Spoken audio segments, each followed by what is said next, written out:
काय झालं काय झालं? त्या छकुलीने ना मम्मीच्या कानात बोंग वाजवलं, मम्मी पडली हिला जोरात कुठून पडली? सोप्यावरून. लागलं का? चल बरं. काय ग काय झालं? कंबर गेलं कामातून. अरे झालं काय? मी झोपेला होते, पूर्ण भोंगा वाजवला, मी घाबरून टक्के खाली पडली. अरे काय यार छकुली काय ग बाबडे? मम्मी पडली ना आज काय करती? मम्मी पडली ना कानात येऊन वाजवलं तिनं. चल कानात येऊन वाजवलं. कुठं लागलं? राहिले कुठं लागलं? कमराला लागलं लय. आई लागलं कमरा. इकडे ना बाई पडली पाय वैदई झोपेल होती हिडे पोरीन तिच्या कानामध्ये भोंगा वाजव पळाली पाय कानातच भोंगा वाजवला, टपक्यान खाली पडली. कमराला लागलं. उठ तनू इकडे का तनू? ए ती तनू इकडे आण तिला. उठ ना का आता? अहो, दुखू राहिलं मला. नको नाटक करू एवढं नसेल लागलं. दाखव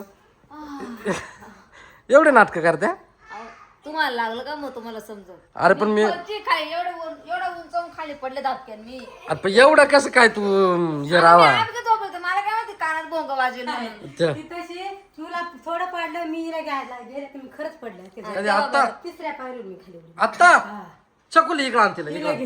का ग अशी वागत? अशी का करते? धर रे हिला धर. मला वाटलं का पाचच नंबरची का? ए बाबडे चकुली मम्मी पडली ना आपली. बांधून ठेवली मी तिला आता. मम्मीचं तोंड कसं झालं पडल्यावर? असं झालं कसं असं तोंड झालं काय बोले, असावा कराडा वय. वाजू झाले आता. स्प्रे मूचा स्प्रे आण मारून दे. हाय ना स्प्रे? काय माहिती तुम्हाला. घे झोपून झोप पायवर कर. एवढी पोर पाडी पाडी ती म्हणजे ती ना अपघात झोपेल होती. ही आली त्या हातात भोंगा घेऊन तिच्या कानापाशी जोरात वाजवलं, ती वाचकली डायरेक्ट खाली पडली. बॉडी आहे बॉडी. आज असं लाय ना कुठे सांग मूचा स्प्रे. तिकडं खोली ते बाहेर. खोली ते बाहेरच्या खोली ते वयान बॉडी आहे काची बॉडी बॉडी आहे तिला म्हण बॉडी आहे बॉडी बोडी पाव का तब्येत थांबा कंबर बरोबर बॉडी आहे.